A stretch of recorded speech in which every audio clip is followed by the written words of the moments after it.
कभी माँ बगलामुखी से अज्ञात हैं, उनको ये ज्ञात ही नहीं है कि माँ बगलामुखी कौन है। प्राचीन काल की काफी सारी घटनाएं हैं जो कि हमें पुस्तक के माध्यम से ज्ञात होती है। उसमें बताया गया है माता रानी का विवरण। माँ बगलामुखी 10 महाविद्याओं में से 8वीं विद्या है।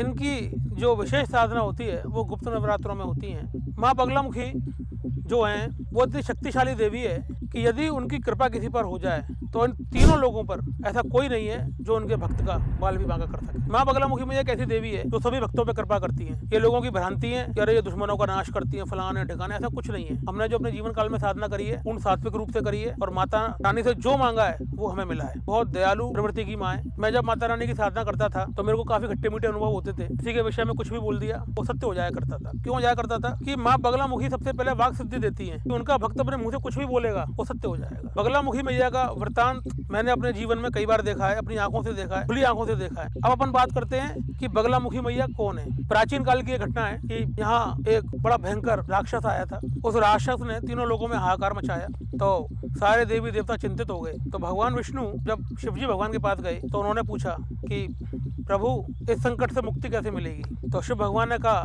कि आप देवी को प्रसन्न करो। तो वो देवी को प्रसन्न करने गए। सौराष्ट्र में एक जगह पड़ती है हरिद्रा सरोवर। सौराष्ट्र देश में एक जगह सरोवर है, इसका नाम हरिद्रा है। वहाँ विष्णु भगवान ने काफी लंबे अरसे तक माँ त्रिपुरा सुंदरी को प्रसन्न करने के लिए साधना करी, जिसमें काफी युग बीते। त्रिपुरा सुंदरी के हृदय में से एक पुंज निकला। वो पुंज माँ बगलामुखी में परिवर्तित हो गया और तब हमारी प्यारी माँ धरातल पर आई और उन्होंने उस राक्षस को पल भर में मार दिया। ये जो मैंने घटना बताई है ये आपको किताबों में मिल जाएगी। मैंने बहुत शॉर्ट में बताई है, काफी लंबी घटना है, पर वीडियो थोड़ी लंबी है, पर आपको ध्यान से देखनी है क्योंकि मैं अपने जीवन के सारी चीजें बताऊंगा। आपको सारी चीजें बताऊंगा तो काफी लंबी हो जाएगी, पर कुछ महत्वपूर्ण चीजें बताऊंगा।